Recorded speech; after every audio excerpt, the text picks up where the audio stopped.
Hello students, I am Nagendra Pratap Singh, your geography teacher. You are all welcome in today's online classes.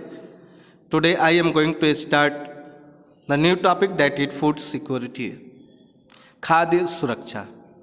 Do you know that food is a basic need and every citizen of the country should have access to food which provides a minimum nutritional level. भोजन हर नागरिक की मूलभूत आवश्यकता है और सबकी जो पहुंच है 2 वक्त का अच्छे भोजन तक होनी चाहिए। यानी हर व्यक्ति को, हमारे देश के हर नागरिक को 2 वक्त का अच्छा पोषक युक्त भोजन उनको मिलना चाहिए। उसे इतना उनको सक्षम बनाना चाहिए ताकि वो एफोर्ड कर सके, या तो उनकी आर्थिक स्थिति को इंक्रीज करके या सामानों पे सब्सिडी देके। ये गवर्नमेंट का कर्तव्य होता है कि वो अपने नागरिकों को सक्षम बनाए कि हर व्यक्ति अपने ज़रूरत के चीज़ों तक पहुंच बना सके, उसे वो चीज़ें उसको प्राप्त हो सके।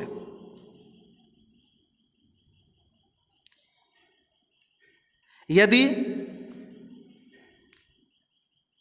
हमारे देश के जिस भूभाग में, जिस क्षेत्र में, जिस वर्ग में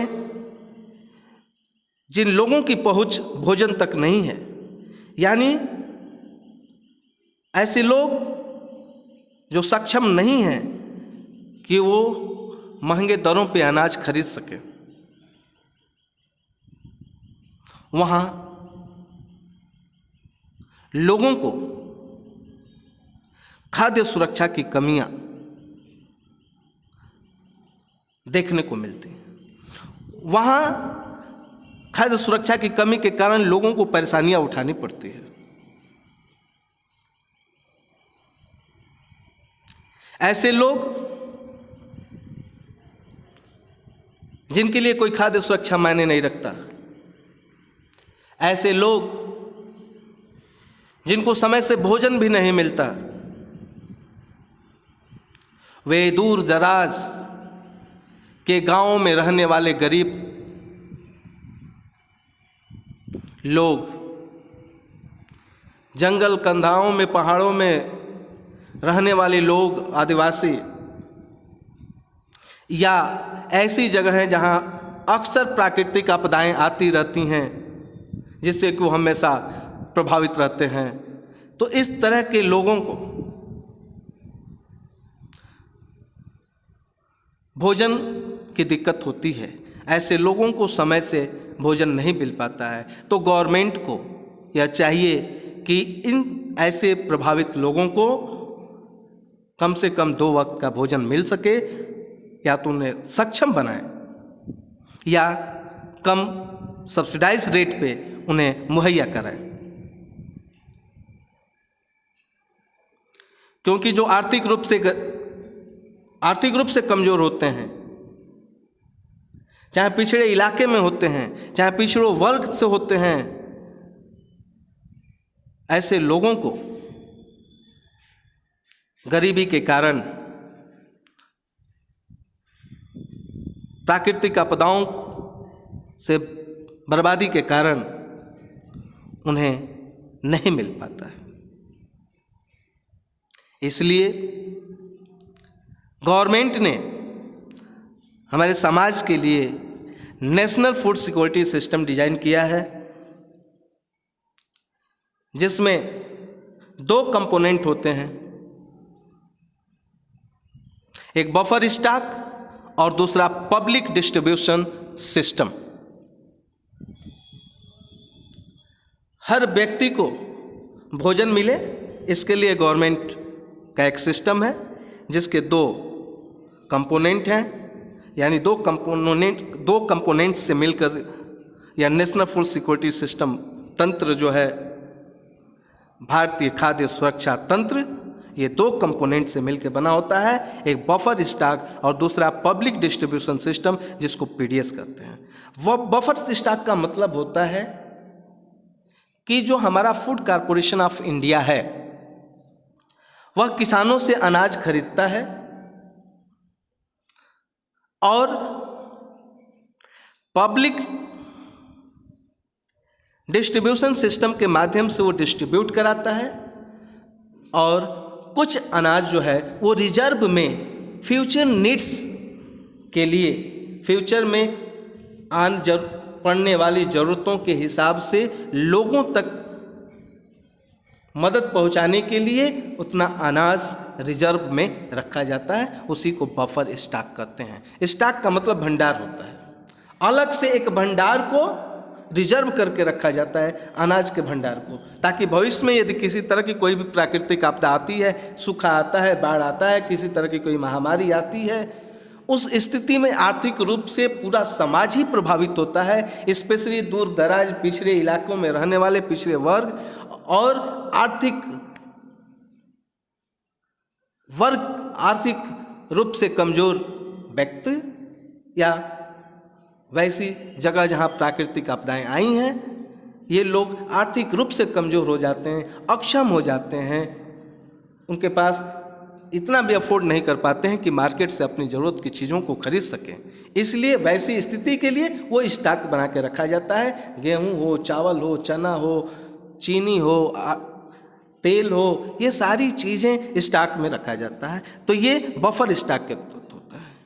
और आप देखते होंगे क्रय केंद्र हर जगह खुला हुआ है, जहां सीधे आप अपने अनाज को ले जाइए, जहां गवर्नमेंट आपको जो एफसीआई है, फूड कॉरपोरेशन ऑफ इंडिया,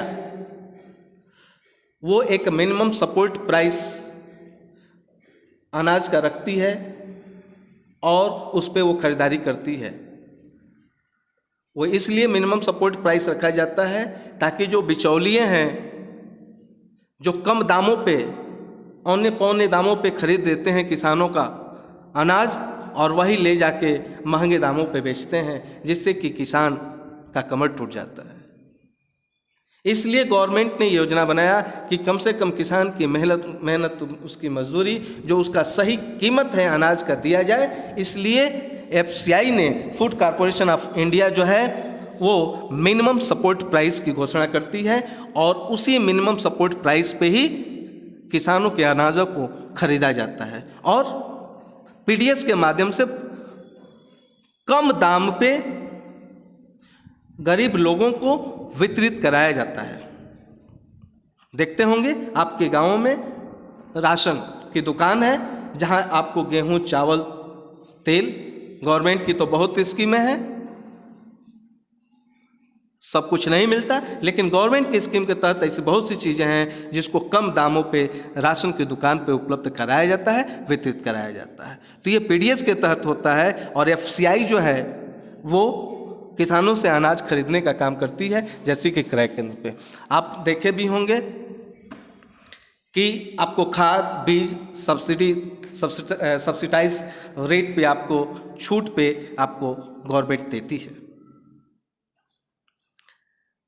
तो ये दो सिस्टम है और इसमें भी जो ये आपका अनाज पब्लिक डिस्ट्रीब्यूशन सिस्टम के तहत जो वितरित कराया जाता है, तो इन लोगों में भी दो तरह का कार्ड बनाया जाता है, एक बीपीएल और एक एपीएल।